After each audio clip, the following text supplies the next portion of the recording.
अस्सलाम वालेकुम रहमतुल्लाहि वबरकातुहू। प्यारे बच्चों, मैं हूँ राबिया फ़ातिमा और मैं लाई हूँ आपके लिए भालू मियाँ की घबराहट की दूसरी किस्त। तो चलिए जानते हैं कि भालू मियाँ के साथ आगे क्या हुआ और खरगोश भाई ने उसे क्या कहा। तो आइए बढ़ते हैं अपनी कहानी की जानिब।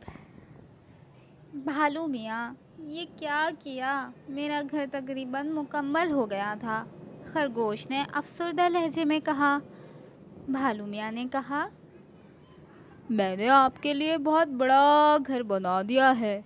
अब आप इसमें आराम से रह सकते हैं। इतने बड़े गड्ढे का क्या करूँगा, मुझे तो अपने लिए एक छोटी सी सुरंग चाहिए थी जो आपकी जल्दबाजी ने ख़राब कर दी, खरगोश भाई ने गुस्से से कहा।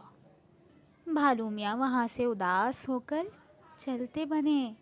कुछ दूर चले ही थे कि उनकी मुलाकात उल्लू मास्टर से हुई, जो अक्लमंद भी थे और दूर अंदेश भी।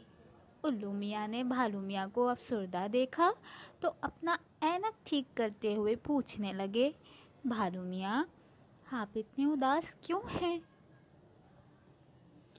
क्या बताऊँ उल्लू मास्टर, जो भी काम करता हूँ उल्टा पड़ जाता है।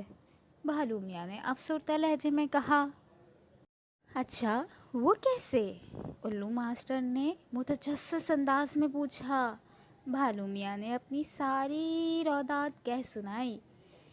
उल्लू मास्टर कुछ देर के लिए रुके और सोचते हुए बोलने लगे, भालू मियाँ, मेरी तजवीज़ माने तो आप अपने हर काम आराम और सुकून से किया करें।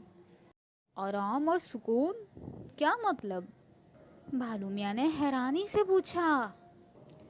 उल्लू मास्टर ने समझाते हुए कहा, आपका काम जल्द करने की वजह से ख़राब हो जाता है। आप जल्दबाजी में बौखलाहट का शिकार हो जाते हैं और इसी वजह से हर काम उल्टा पड़ जाता है। ओह, तो ये वजह है। भालू मियाँ ने चौंकते हुए कहा। जी हाँ, जल्दबाजी का काम शैतान का होता है, उल्लू मास्टर ने नसीहत की। और भालू मियाँ ने जान लिया कि जल्दबाजी से उनका हर अच्छा काम ख़राब हो जाता था। इसीलिए उन्होंने अहद किया कि आइंदा वो किसी काम में जल्दबाजी नहीं करेंगे। तो प्यारे बच्चों, भालू मियाँ की घबराहट की कहानी यहाँ ख़त्म हुई। अब आप मुझे सब बताएंगे कि आपने इस कहानी से क्या सीखा और आपको ये कहानी कैसी लगी। क्या आपको दूसरी कहानी का इंतज़ार है जो गुलाब के फूल पर मबनी होगी?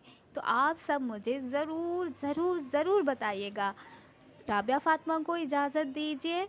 अल्लाह हाफ़िज़।